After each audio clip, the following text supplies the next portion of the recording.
So she's a bear. Terry has this beautiful picture of a grizzly bear laying down, dreaming.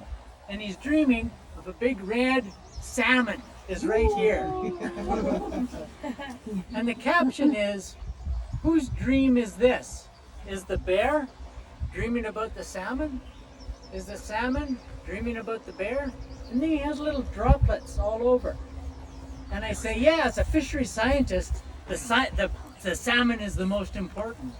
And he says, no, you white people, you always think in the little packages.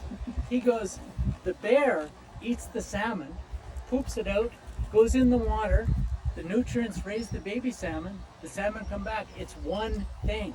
The Mimiw view is one thing. Us Western scientists, we're really good at the little things. I know what water quality does to fish eggs. And I know what selenium chemicals do to baby fish. And I know what overfishing does to fish. And we can't keep salmon in the Fraser River. We can't put the big picture together. So some of our elders teach us that maybe we should, the Mimiw way of the worldview is bringing things together.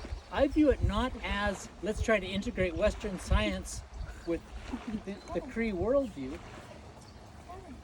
The Western science has a great track record of the little things, but we can't put it together. I say we should integrate Western science in with the Cree, the Mimiw worldview, which seems to work. I touched the fish. So here's a really neat example.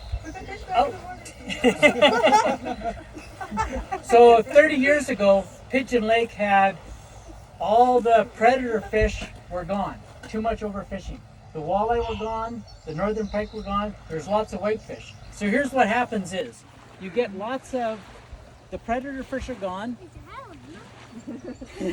When we would run a net through here, we would get thousands of minnow fish. So, the predator fish are gone, I'm gone, lots and lots of minnow fish. What do minnows eat? They eat bugs. If the bugs are gone, what do the bugs eat? Algae. No predator fish, lots of minnow fish, no bugs, lots of algae. The lake was green and slimy, and the oxygen levels and conductivity were through the roof. So in the 90s, we put walleye back in the lake. They were supposed to be there. They were overfishing. We cut the commercial fishing down. Now, the walleye went up, lots of predators, the minnows went down, the bugs went up, the algae went down. The Mimiw worldview was, if you look at it as a system, the lake cleaned up. So 20 years ago, if we had run those nets, this would just be hundreds of little minnows.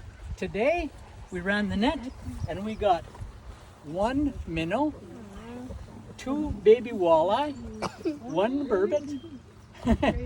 Yeah, this is what the lake, a healthy, integrated lake is supposed to be like. And it was the fish brought it all together and made the water quality much better. So yeah, a little burbot. He's a little guy that spawns in the wintertime. He was born this spring. This is the only minnow. He's about a 3-year-old. She is about a 3-year-old spot-tail shiner. And those are baby walleye that would have been born back in June, right? So this story brings together the water quality, the bugs, Lots of bugs. the fish, and back in the 80s, the only fish we could catch was a Tittamek, Yatikama. Now we can catch ugao, niganaseo, walleye, northern pike, the whole range. It's back to a healthy system just by bringing things together. So like what you learned.